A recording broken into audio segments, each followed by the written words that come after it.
300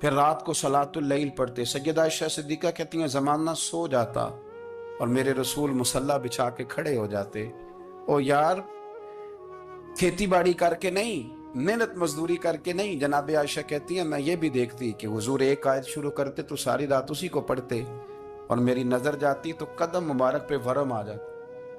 یار نماز پڑھ پڑھ کے, اتنی مشقت کر کے, اتنی جد و جہد کر کے ورم آ گیا. یا رسول اللہ اتنی محنت کیوں کرتے ہو؟ فرمایا افلا اکون عبدا شکورا, کیا میں اپنے رب کا شکر گزار بندہ نہ بنوں؟ صحابہ کا ذوق عبادتوں کا, ریاضتوں کا, تلاوتوں کا, طبیعت ان کی, وہ ایک دوسرے کو. حضرت مولا علی شیر خدا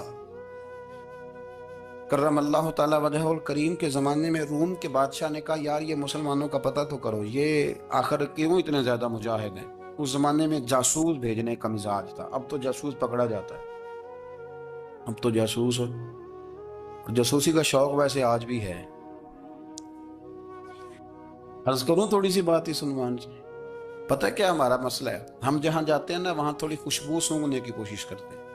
وہ کیا ہے تو یہ کیا ہے تو ادھر کیا ہے تو تھوڑا سا ادھر کیا ہے. میرے رسول پاک پڑھیے درود شریف, سارے پڑھیے ذرا زور سے, صلی اللہ تعالی.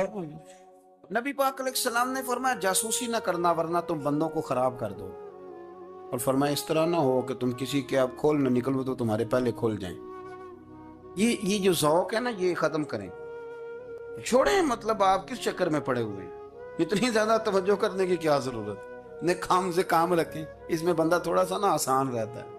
یہ جو بہت زیادہ ٹٹولنے والے لوگ ہوتے ہیں نا وہ بےچارے پھر عمر ٹٹولتے ہی گزار دیتے ہیں, اس لیے کہ مزاج ہی بہت پکا ہے. بوری کا منہ کھول کے اندر تک ہاتھ ڈالنا, تو پھر کئی دفعہ سامنے سے بچھو بھی لڑ جاتا ہے, خرابی ہوتی. تو جاسوسی کی جاتی تھی. اس نے بھی جاسوس بھیجے کیونکہ قبیلوں کے لوگ تھے, کچھ مسلم کچھ کافر, پہچانے نہیں جاتے تھے لوگ. تو کچھ لوگ اس نے بھیجے, انہوں نے آ کے نا تحقیق کی, ریسرچ کری کہ آخر ماجرا کیا ہے. تو واپس جا کے انہوں نے رپورٹ دی نا روم کے بادشاہ کو. اس رپورٹ کا ایک جملہ بڑا شاندار ہے. وہ کہنے لگا بادشاہ ہمیں مسلمانوں کی کوئی سمجھ نہیں آئی,